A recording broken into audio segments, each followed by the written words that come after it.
SCG Global Spin. Your host today is Jeffrey Brooks. Jeffrey is a partner at Adams and Reese in their government relations federal practice. Joining Jeffrey is Bill Hobbs. Bill is an of counsel at Ireland and Stapleton. He was an acting and deputy secretary of state for Colorado and a former state elections director. Finally, we have Tom Downey.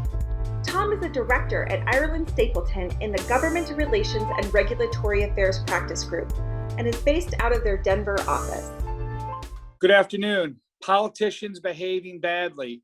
Sounds like a TV show that would be on one of the networks, but no, it's our reality. It's every day and it's all over our country from the East Coast to the West Coast. We've got governors in both states who are having some difficulty and a few politicians in between, I'm sure. But we've got some folks with us today that are experts in this area that can talk about what impeachment means, what a recall means, what it means in each of those states, and some of the details and the specifics of how that's going to go. My name is Jeffrey Brooks. I'll be talking a little bit about the politics of each and how that plays in DC and elsewhere. But I'm going to go ahead and turn it over now to Tom and Bill, who are going to talk a little bit about the impeachment process, the recall. So let me start it off by asking you this, and you take it away.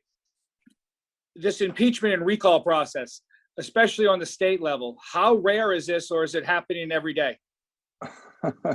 I'll let Bill go into others in a minute, but it is incredibly rare.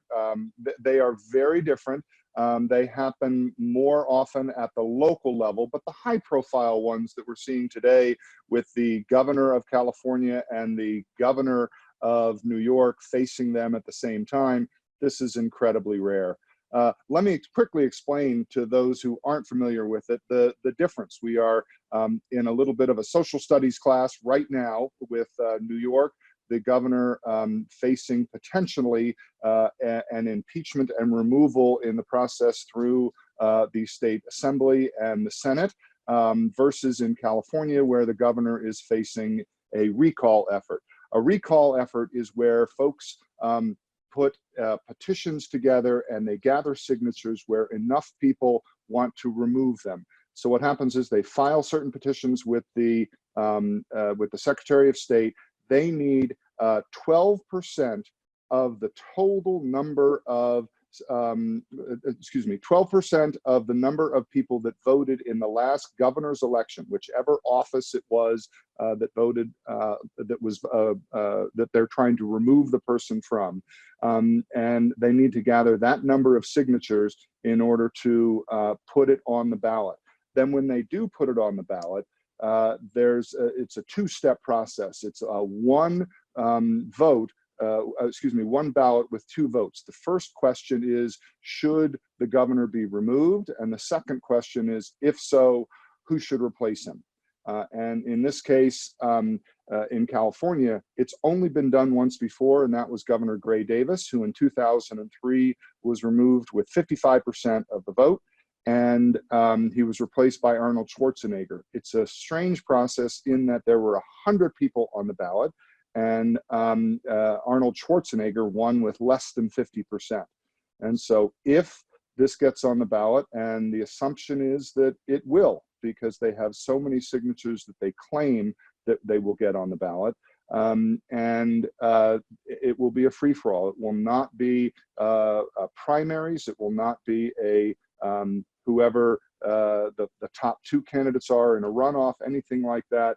If there are 100 people that run, it could be that someone with 12% wins. So it's a very strange process on the recall side.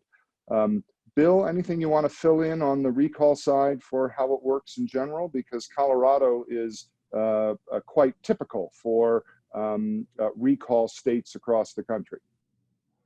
It's pretty common for folks in Colorado to attempt a recall. And I might just, I know a lot of our folks that are listening in, attending, may not be familiar with, or if they're outside the United States, may be not as familiar with the federal system in Colorado, but certainly each state has different rules. And most of the Western states, like Colorado, really emphasize or make available the recall process, whereas Eastern states, it's more impeachment, which of course, has been in the news because of impeachment of the president. That's really a different process where the legislative body attempts to remove an elected official. But a lot of the Western states have this process where citizens can circulate a petition and put a measure on the ballot to recall an elected official like Tom has described.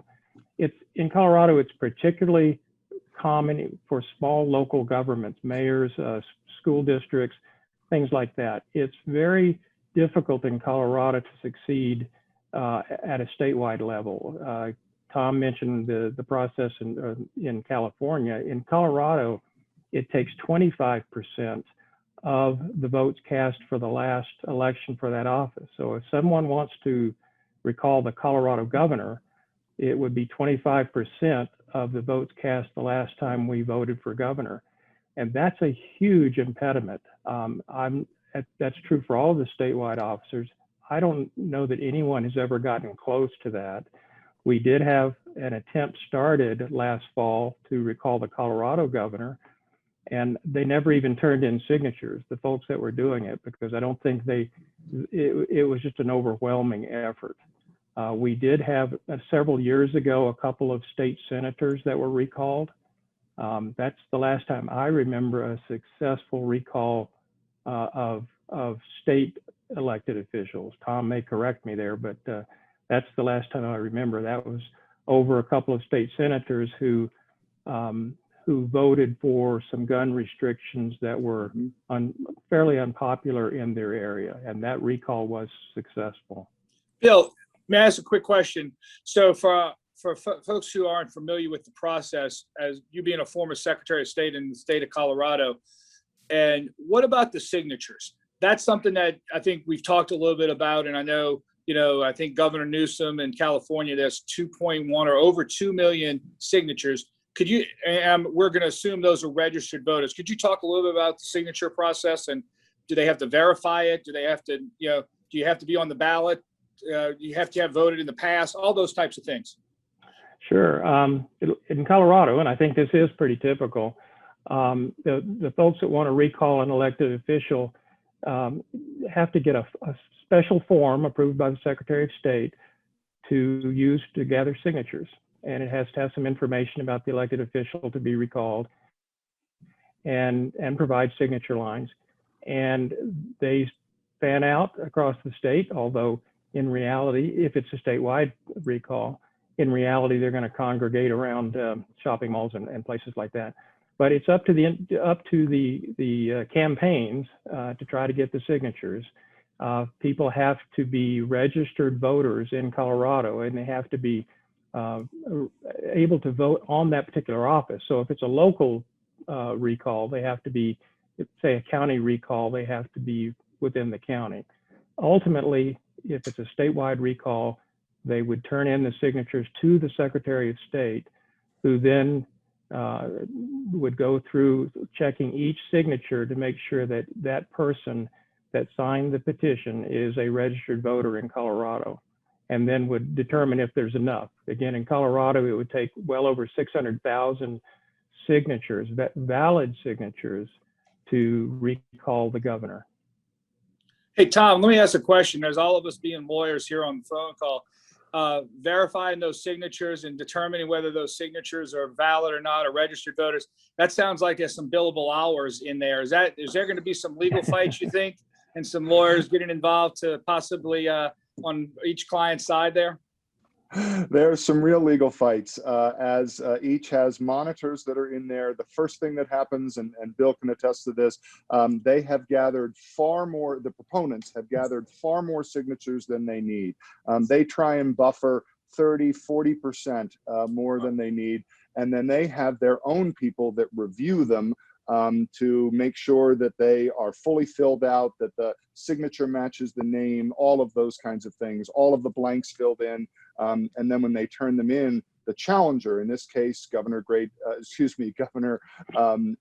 Gavin Newsom's team, his lawyers will review them and then try and knock off as many signatures as they can. They'll get in squabbles over them, exactly as you're saying. And yes, it's a full employment opportunity for election lawyers.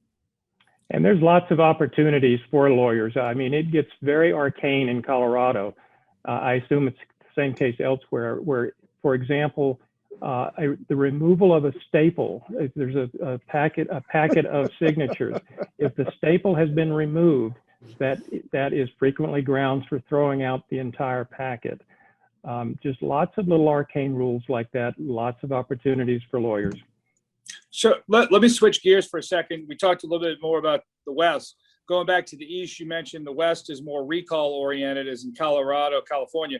But in the East Coast, I mean, we saw it here in DC twice.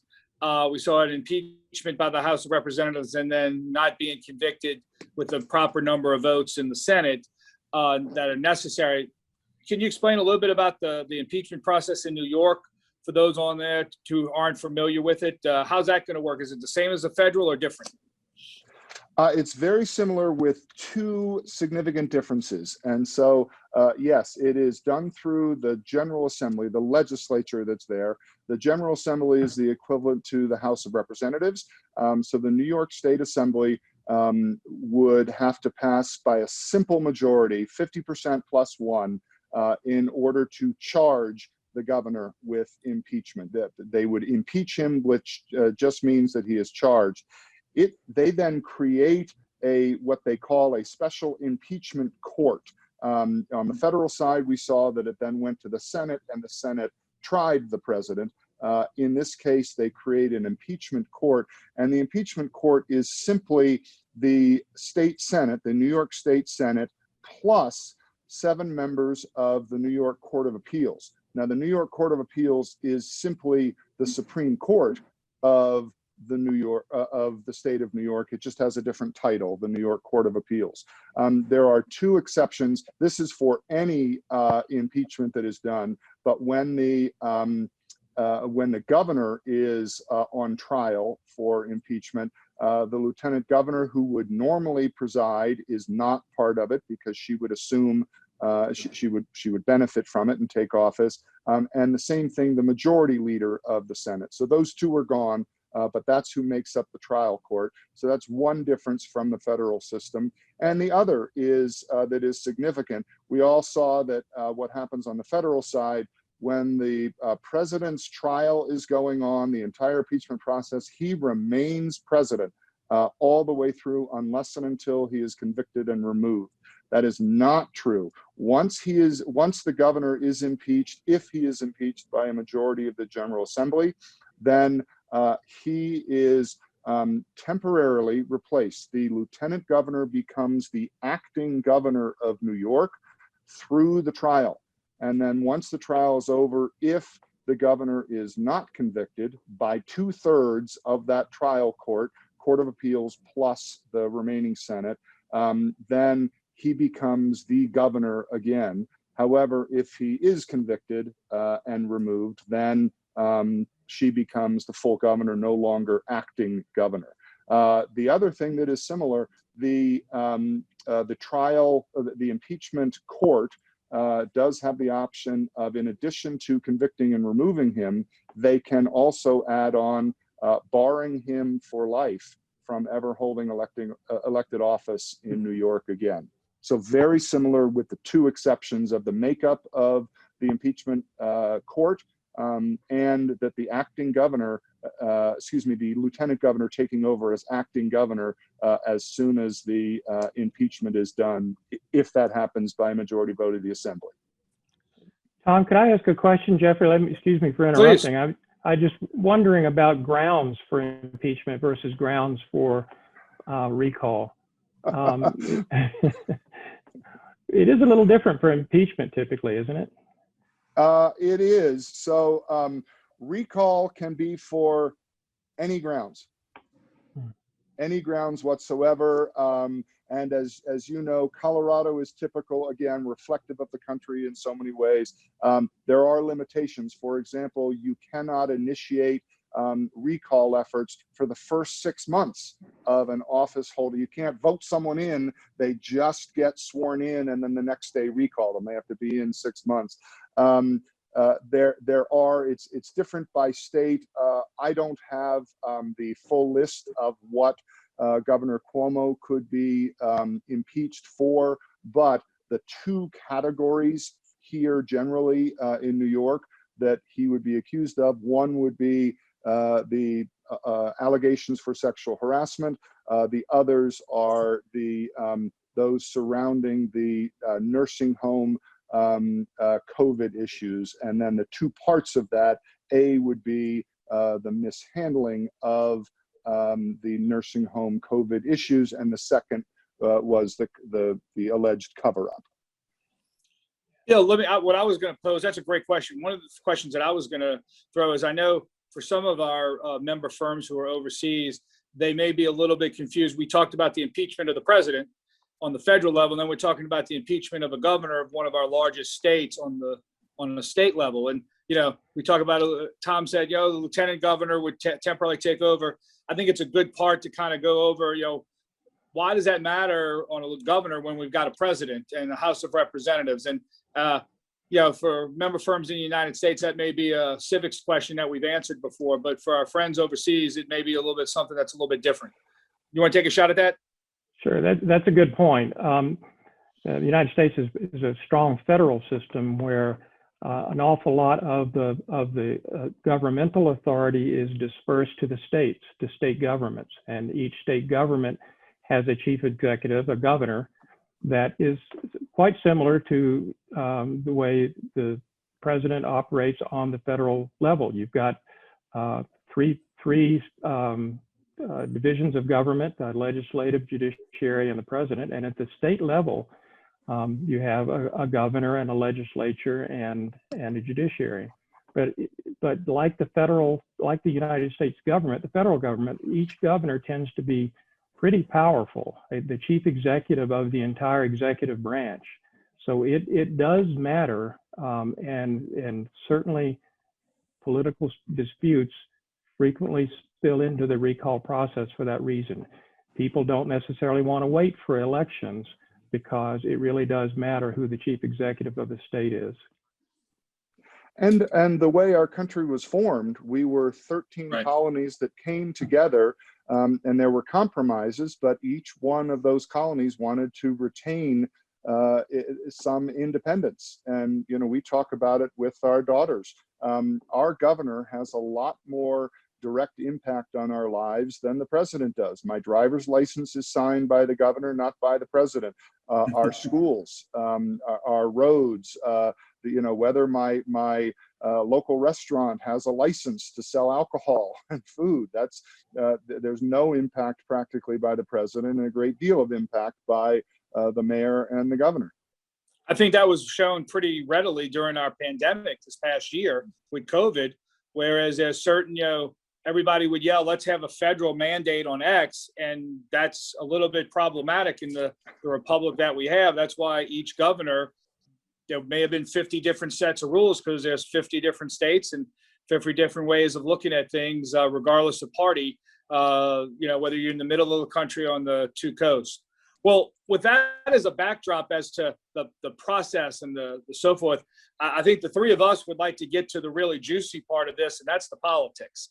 Yeah, there you go. So what does that really mean in political speak? And I'm going to take a shot at this and then throw it to my colleagues here. But I think the big thing is that with each of them, they're a little bit different. In New York, we'll talk with Governor Cuomo. Governor Cuomo is having two different fights that he's fighting right now. One on a sexual harassment front with multiple accusers. I think it's 8 at this moment, all willing to speak their story. Many of them willing to have their name out there, which is, very difficult and something that is rare. That accuser doesn't want the backlash, but these women have stood strong and in the face of a lot of different things. So he's got that issue out there, and then he's got the nursing home issue. And while that there are multiple deaths, and COVID has just wreaked 500,000 deaths upon this country, it may not be the policy that he enacted about putting individuals who were free of COVID back into a bad setting. It may have been the cover up with the details and the data, because he was afraid of what was going to come of that it was going to look bad politically. And I think the cover-up's always worse than the crime. But, for Governor Cuomo, one of the things is, we were talking earlier, he wrote a book about his leadership style during the pandemic and got great kudos from the press. And now, with the revelation that this, and again, all this is yet to be proven, but if it's proven that they doctored the numbers or he told people not to put them out there, that's a very huge issue where it's not just that you may have caused people to pass in a time when we didn't know what was really going on, but it was more so that you covered that up.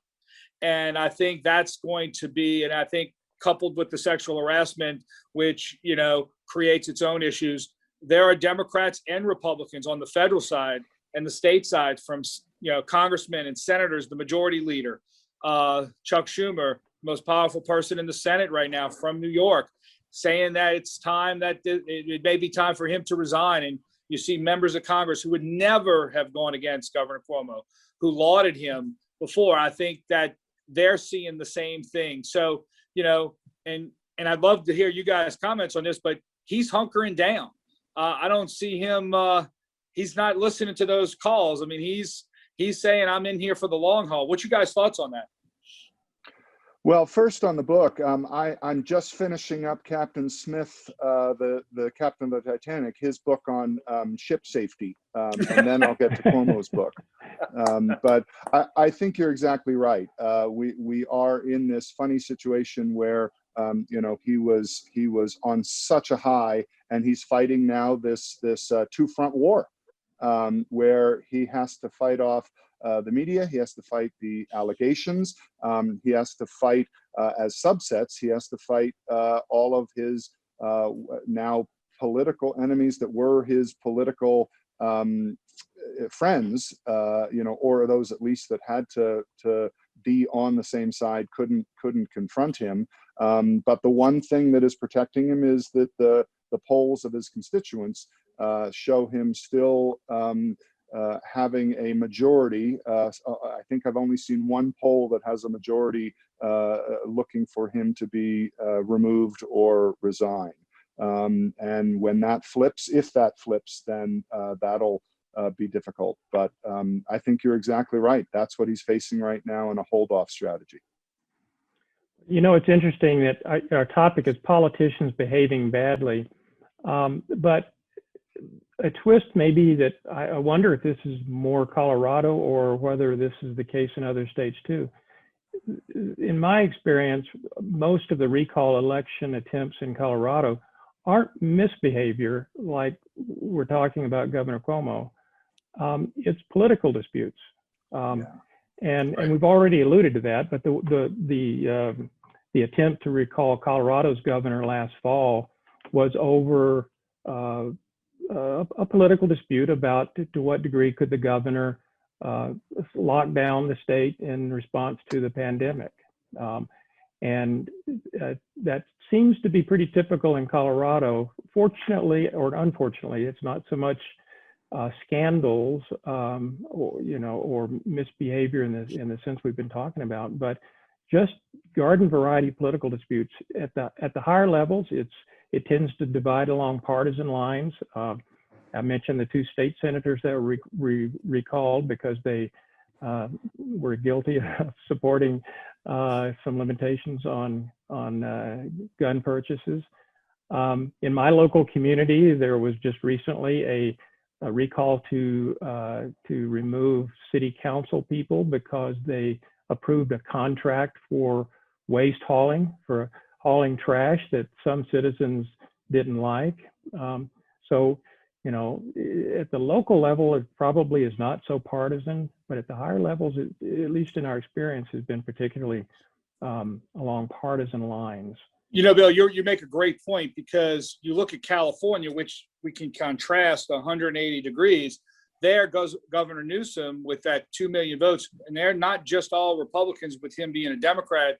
It's I don't know what the breakdown is. I don't know if they've figured that out yet, but you hear both Democrats and Republicans in that state calling for it, not necessarily on the political side, but because of what he did scandalous. It's because of the policies and how he's handled certain things, whether it's the COVID and not so much the lockdowns, but the fact that he told everybody, and this gets politicians, whether you're federal, state, or local, hey, you got to do this. And then he's out having dinner at that famous restaurant, the French Laundry out there.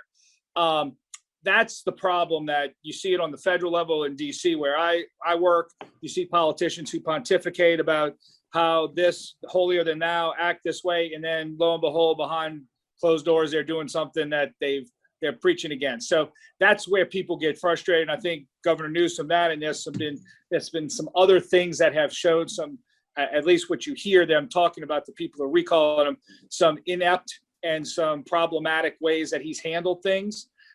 So to your point, I think it's a little bit different than just the policy differences of a Republican and a Democrat. This is truly just, problems as he has governed in California. Do you guys agree with that, or you think there's a little bit more to it? No, I agree with that. And Jeffrey, let me take it one step more and put you on the spotlight here. As long as it is a purely partisan political Republican attack, and his only opponents are Republicans, and that's the slate against him, then it really is just a question of do we keep him or do we recall him?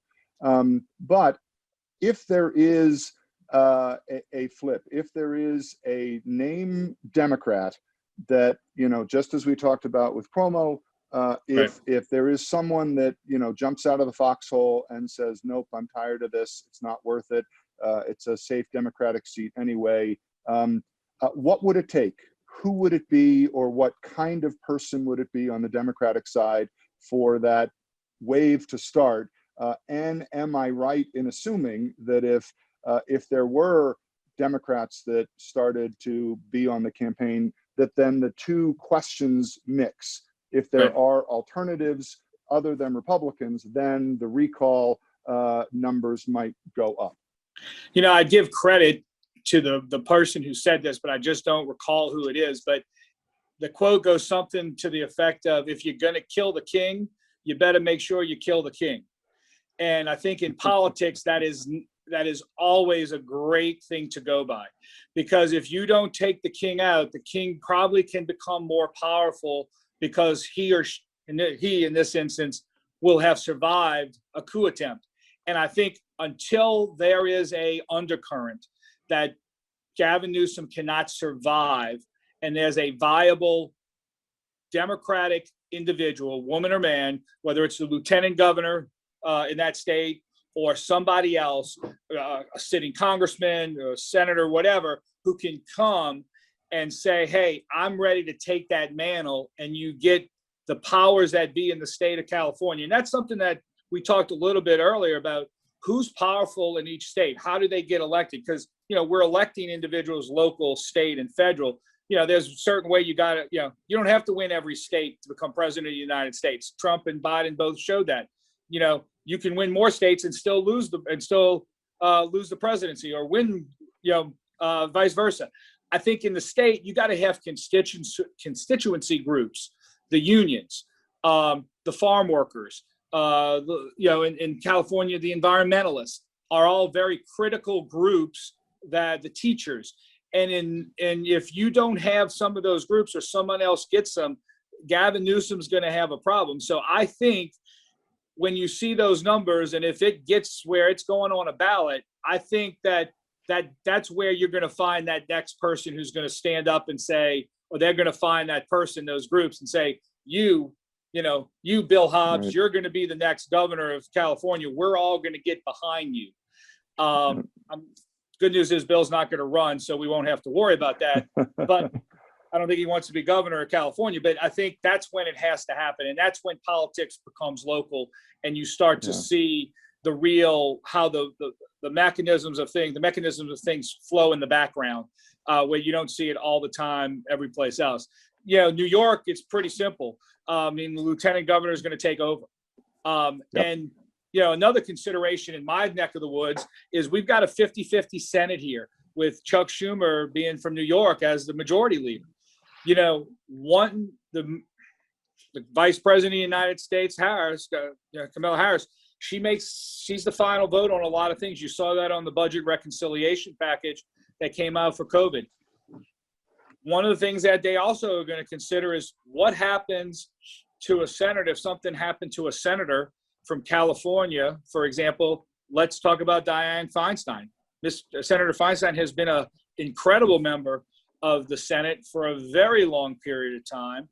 And whether you agree with her politics or not, a woman who has served incredibly well and graciously and done incredible things for her state, on certain committees for years and years and years, but she's into her 80s. And how much longer does she want to serve? So if you got a governor who's if that governor turns out to be a Republican who wins that seat, Tom, is your point, and something happens and Dianne Feinstein doesn't want to run for office or she has to leave office early, the governor gets to appoint that new senator, and he or she would appoint a Republican and the Senate flips like that. Yep.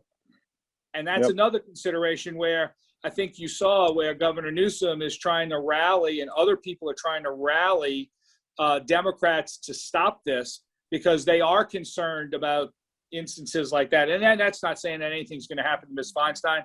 You don't wish that on anyone and you don't think it will, but it could. And they're in politics, you always are thinking about the could. It makes me think of the first impeachment we had in the country, which was President Andrew Johnson. And the great historians all say that the reason it failed by one vote was not because anyone liked him. They all despised him, but he had no vice president at the time, and it would have been under the old rules, the majority leader of the Senate. And they hated the majority leader of the Senate and didn't want him to become president. They hated the majority leader of the Senate more than they hated Andrew Johnson. Right. Well, speaking of things that we all hate, that could be the press, regardless of what party you are. And I think that's something to consider here, too. I welcome you guys' thoughts. I'll give you mine. I think the press can be your friend and it can be your worst enemy. And I think the fact that let's look at New York, the book deal, being on TV shows as the governor who, he had the worst for a while with the number of cases. And, he's the guy everybody should look to for leadership on how to handle it. And then all of a sudden you've got the nursing home scandal. And now you got the sexual harassment scandal, which will, just completely obliviate everything that he may have done well during that time. That's another issue that you got to consider in all this, especially in an impeachment in New York, a media center where a lot of those congressmen and a lot of those state General Assembly folks, they like the media too, and they like the spotlight. What do you guys think about that? Well, I'll talk about what you're reminding me of, Jeffrey, is the campaign value of a recall election or an impeachment. I think is the same thing. This is maybe a little different from where you were initially going, but in Colorado, at least, there has been a lot of discussion about recall elections that perhaps were not intended to actually recall someone. They were just extensions of a campaign. And that the sponsors of the recall election were primarily intending to fundraise and to excite the base and kind of keep the election going. And I think the media probably loves that. The political media probably loves that.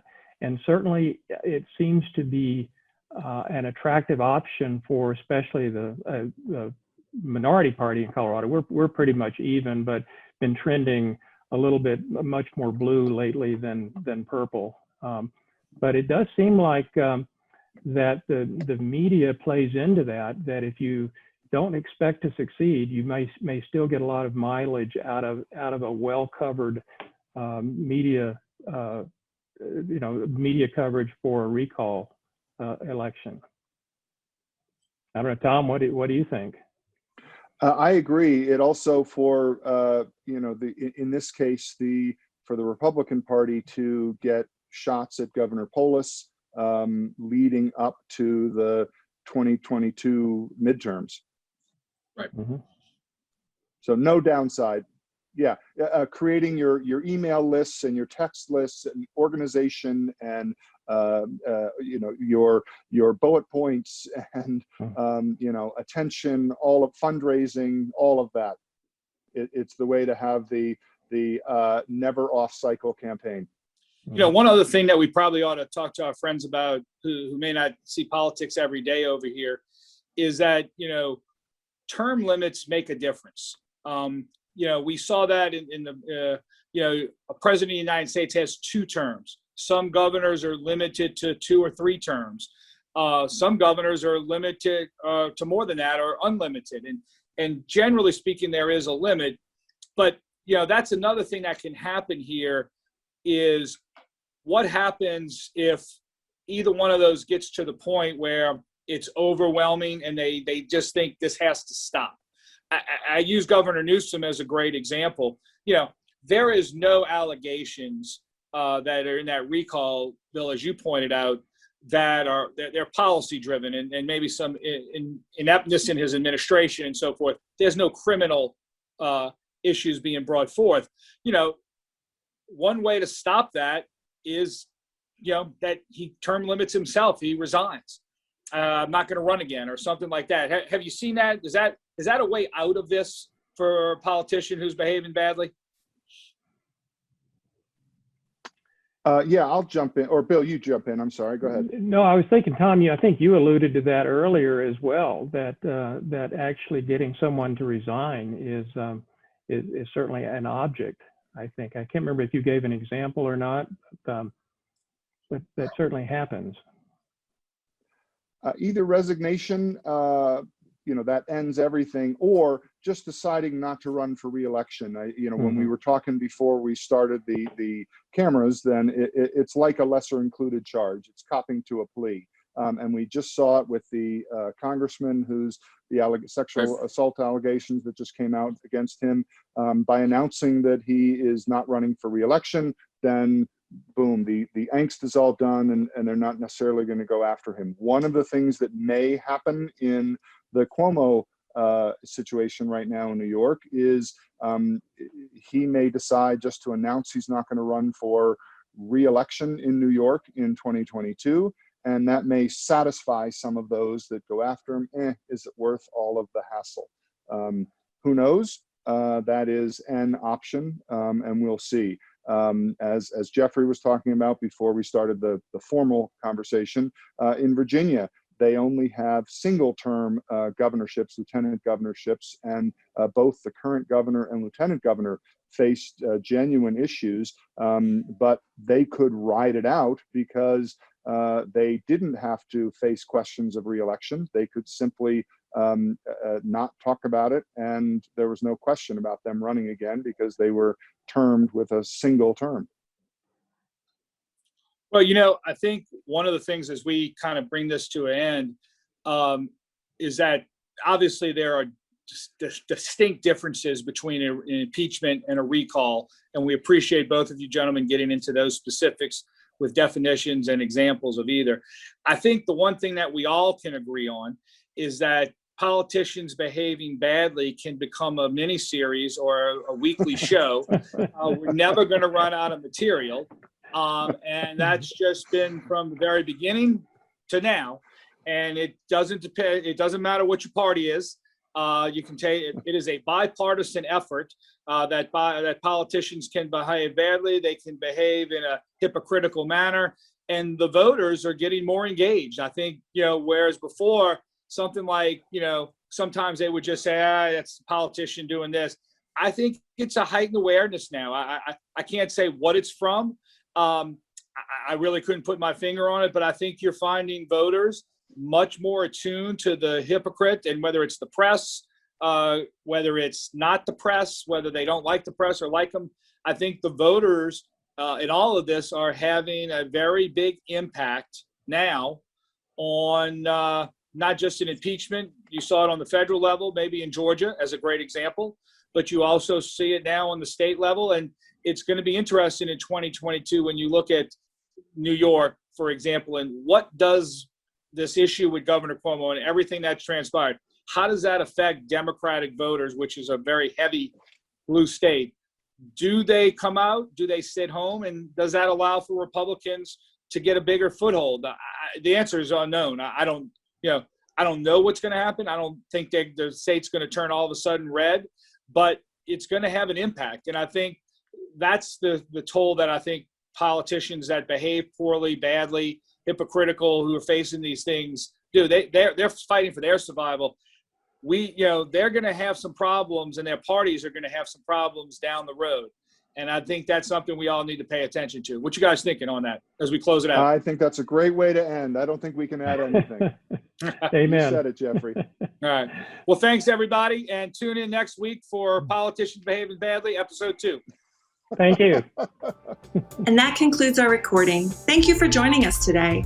You can find this and many other episodes at scgglobalspin.com.